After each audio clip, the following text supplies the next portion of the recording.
We cannot move forward as a nation when people don't feel secure in their communities. Tonight, the Crown Indigenous Relations Minister weighs in on the 9 RCMP and police-involved First Nation deaths. Again, information was withheld, but this time it's on a grander scale. Northern chiefs in Alberta allege another environmental cover-up from the federal government. These are documents that are alive and well and a part of our culture. And remembering the 1752 Peace and Friendship Treaty on the East Coast.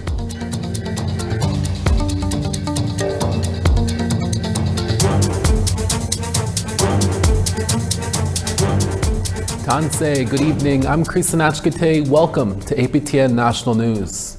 At least 9 First Nation people have died while involved with municipal police or RCMP across Canada since August 29th. APTN News host Dennis Ward spoke with Crown Indigenous Relations Minister Gary Anandasangari about the deaths this week while in Ottawa for the National Day for Truth and Reconciliation.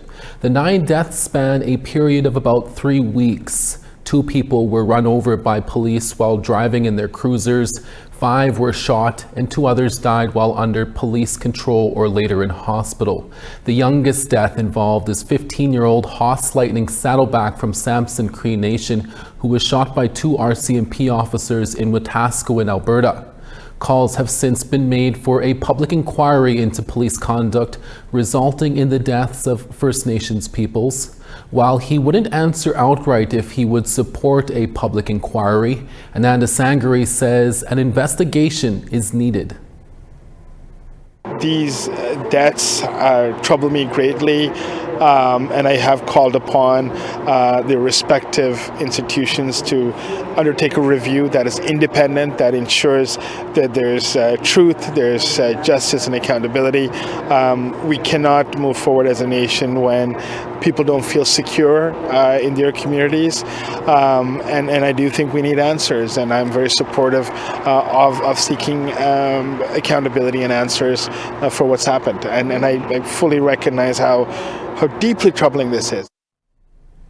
Indigenous leaders in Northern Alberta are raising the alarm about environmental contamination in their communities. They're pointing fingers at the federal government, who they claim did little to inform the Indigenous community of a polluted dock for almost a decade. As Sarah Connors tells us, this isn't the first time they have dealt with what they say is an environmental cover-up. And it's sad because the federal government always talks about truth and reconciliation, but yet they cannot be truthful to something that's so important to us, and that's the health of our water. Indigenous leaders in Fort Chipewyan in northern Alberta are accusing Transport Canada of covering up a contaminated site in the heart of their community. The Transport Canada dock, known locally as the Big Dock, is a popular hunting, trapping, and swimming spot.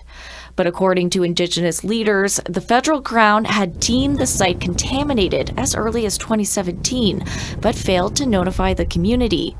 They say they only found out about the alleged cover-up in recent months through a third party. Since learning of this, we conducted 2 of our own studies that confirmed that the sites are still contaminated with cancer-causing agents. This isn't the first time the community has grappled with environmental contamination. In August, the Alberta Energy Regulator fined Imperial Oil $50,000 for a spill that occurred at the company's Curl Tar Sands facility upstream of the community. Leaders say the company and the regulator covered up the leak.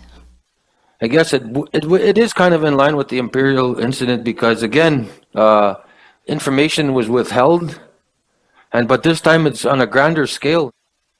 The leaders say they're considering legal action against Transport Canada. They also want to have an in-person meeting with Transport Minister Anita Anand. Sarah Connors, APTN National News.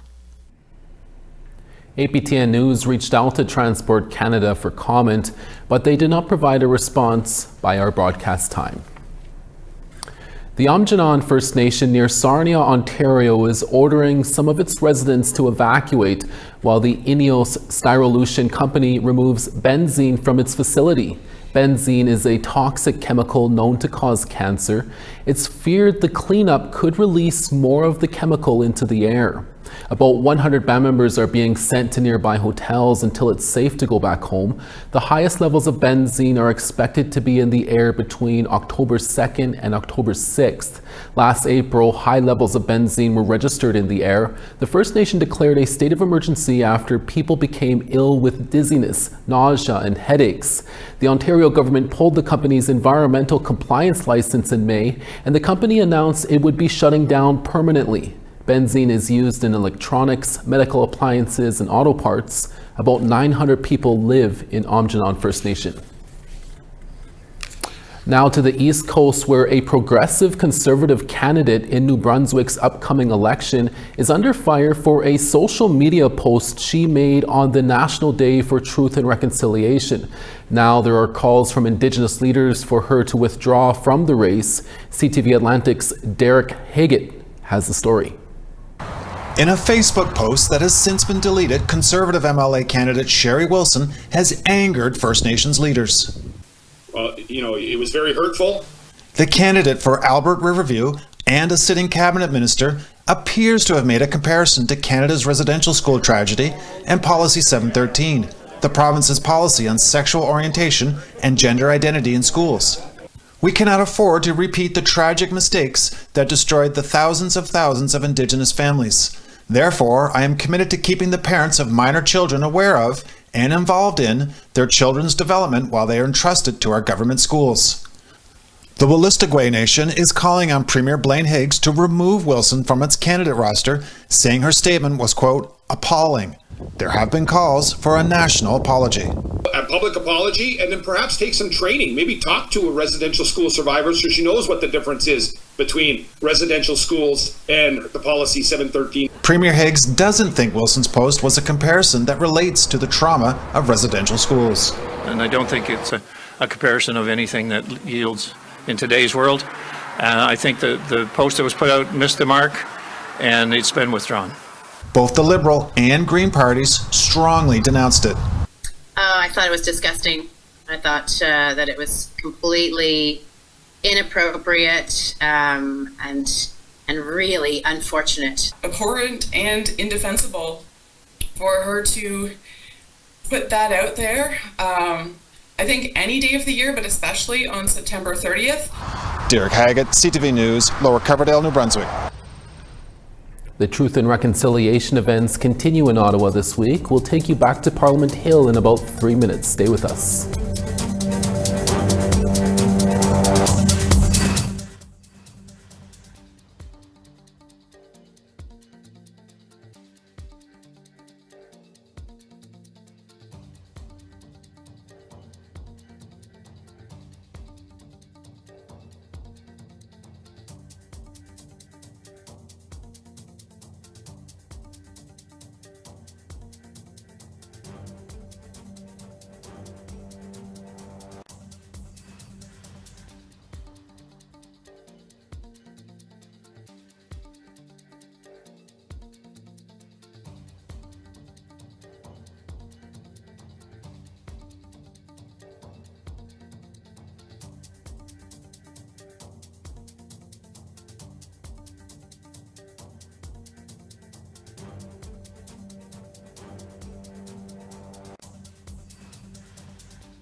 Welcome back. As part of Canada's assimilation policies, many Métis students were sent to federal and church-run day schools. And while students returned home after class, many experienced abuses similar to those who went to residential schools. APTN's Sarah Benton sits down with survivor Andrew Carrier at the former site of a Catholic-run day school, and a warning to our viewers: the story mentions physical and sexual abuse. École Sainte-Marie is a Catholic run day school run by the St. Boniface Diocese, and I started here in grade 1 in 1964. And I myself am also a survivor of the day school sexual abuse that occurred here at the age of 7 years old.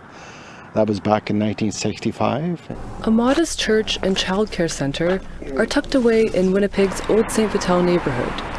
But for Andrew Carrier, it's a haunting reminder of the abuse he endured at the former École Sainte-Marie day school. I had to confess my sins at the age of 7 years old, and the concept of a sin was beyond my knowledge at that time. And during that process where I had to repent and confess my sins, he took me aside and in where the changing room were for the priests in the back of the church, and proceeded to sexually abuse me. That year I failed grade 2 because of lack of being able to concentrate, and also because of the fear that I would be victimized again by the priests. Carrier is among the estimated thousands of Métis who attended federal and church-run day schools in Canada. Despite being able to go home after school, their experiences often mirror those of residential school survivors. While many Métis attended residential schools, others were sent to day schools or provincial schools. Métis scholar Dr. Tricia Logan said the federal government created a classification system to determine where Métis children should be sent. If they were living closer to a non-Indigenous community or living like a farming, like scriptland or farming life, then they would less likely be taken according to the written classifications. Or if they were living, quote, the Indian mode of life, they would be more likely to be taken. As a child, Carrier lived around the corner from the school. He remembers coming home to tell his mother what the priests did. I distinctly remember my mother reacting very angrily, and I thought she was angry at me. And actually, she hit me because I was distraught, and she slapped me and she said, "Je peux pas t'en parler," which means I don't want you to talk about this. Today, as the Manitoba Métis Federation's Minister of Residential and Day Schools, sharing his experience and connecting with survivors is his mission. He says day school trauma impacts survivors to this day. I've heard of attempted suicides or thoughts of suicides. I've heard a lot of depression. The trauma of surviving this type of abuse is with you for the rest of your life. For survivors and their families, locating records can be exhausting. Logan says school administrators often manipulated records and left Métis off attendance lists, making some ineligible for settlement claims. When Métis children came, or Métis survivors came to claim compensation, their attendance wasn't recorded, or wasn't recorded consistently or fairly. So the reflection of how Métis were treated inside the schools then rippled down to the records, the administration, and the legal cases. In fact, Carrier says the only proof he has of attending École Sainte-Marie is his student ID card. That and his memories. We have to listen to the truth before we can look at the healing process. And the truth is this, is that it happened under the watch of the Catholic Church. It happened under the watch of my parents. It happened under the watch of the community. But more importantly, where were our medical and our legal system protecting the families who did speak out at the time? 6 decades on at the site of École Sainte-Marie, Carrier holds a sash created in honor of Métis Residential School day school, and 60 scoop survivors. A black thread in here to recognize the hard time that we had to survive in order to be here today. He says it's a reminder that their experiences must never be forgotten. Sierra Bettens, APTN National News, Winnipeg. Thank you, Sierra. The Royal Canadian Legion and a residential school survivors group in Northern Ontario celebrated a 5-year partnership on Monday. The partnership led to a rededication of a survivors memorial in Sault Ste. Marie. This was among several events in the city on the National Day for Truth and Reconciliation. APTN's Mike McDonald reports. An Every Child Matters flag raising kicked off Truth and Reconciliation Day at the Royal Canadian Legion Branch 25, which sits on the land that once housed the Wawanosh School for Girls. The Legion has just completed the reconstruction of Branch 25, and along with that, the memorial to the former Wawanosh School. For the last 5 years, we've been working with the children of Shinwak. We participated in ceremonies, and they shared their truths with us from the heart and sincerely. And obviously, any person that has a conscience would understand that there's real hurt there from the residential school program. This space here is really, really nice. I think it's going to be a very sacred place for people to gather in the future. You know, a place where you can sit down, feel calm, find happiness, and just enjoy the freedom that it offers. Wawanosh was first opened in 1879. It remains separate until merged with the Shinwak Residential School in 1935. Diamond points out that while the partnership between the children of Shinwak and the Legion is unusual, it makes sense. I think it was a really, really nice partnership because Legion, it really supported veterans. And a lot of our people went to the different wars. My own uncle was a prisoner of war in World War II, and he managed to get out, and he survived.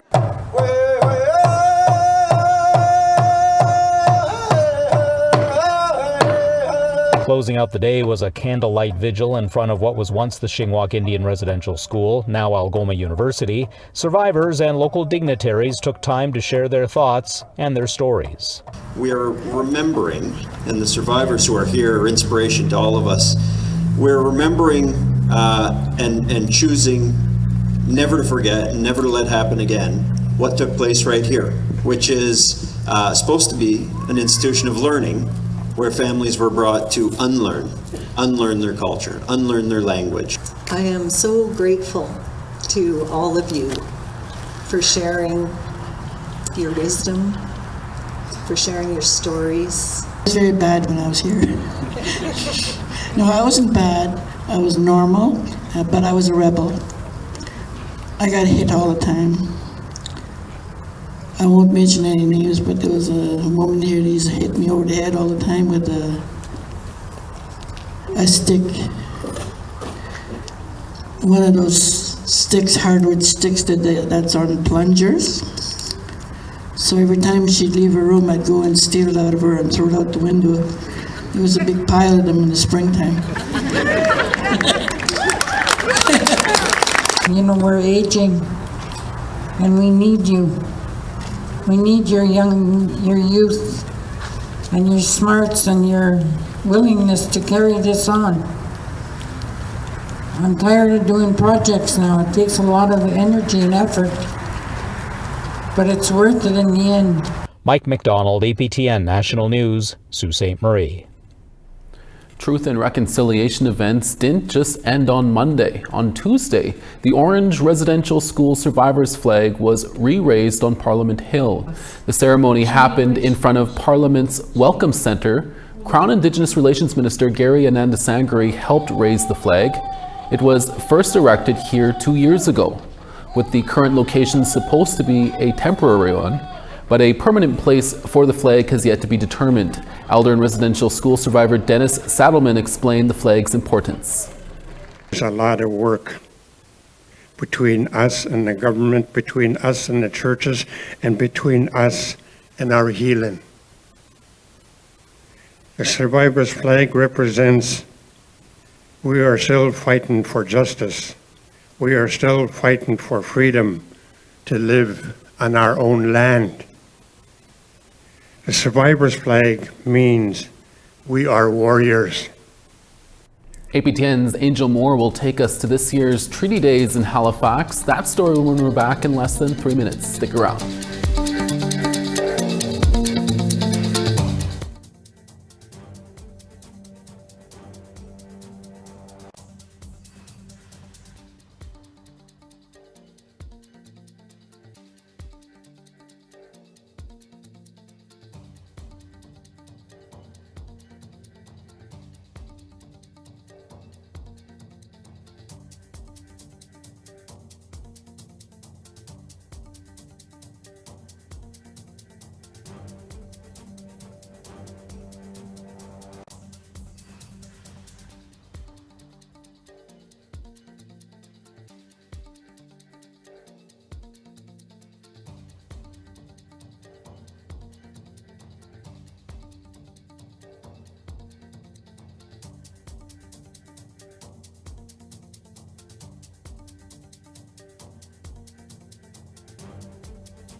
Welcome back. It's time now for our photo of the day. On September 30th, a large crowd was gathered at the South Island Powwow located at the Royal Athletic Park in Victoria, British Columbia. Hundreds remembered those before them and shared food and dance. Thank you, Finn McDonald, for you sending that photo in. Keep those National Day for Truth and Reconciliation photos coming in by sending them to share@aptn.ca. Now let's take a look at tomorrow's weather forecast. Starting on the east, Halifax 20, Charlottetown 18. The Grand River 10, Nain 11. Quebec City 19, Gaspé 20. Windsor 23, Sault Ste. Marie 18. Wawa 15, Thunder Bay 18. 8 in God's Lake, Puckatawagan 3. Brandon 12, Princess Harbour 10. Regina 12, Saskatoon 8. 7 in La Ronge, Stony Rapids 5. Sunny and 8 in High Level, Peace River 9. Medicine Hat 16, Red Deer 13. Vancouver 15, Bellacoola 14. Prince Rupert 13, Fort Nelson 8. Watson Lake 5, Mayo 8. Yellowknife 3, Wrigley 7. Fort McPherson Sunny and 5, Colville Lake 2. Baker Lake 2, Chesterfield 6.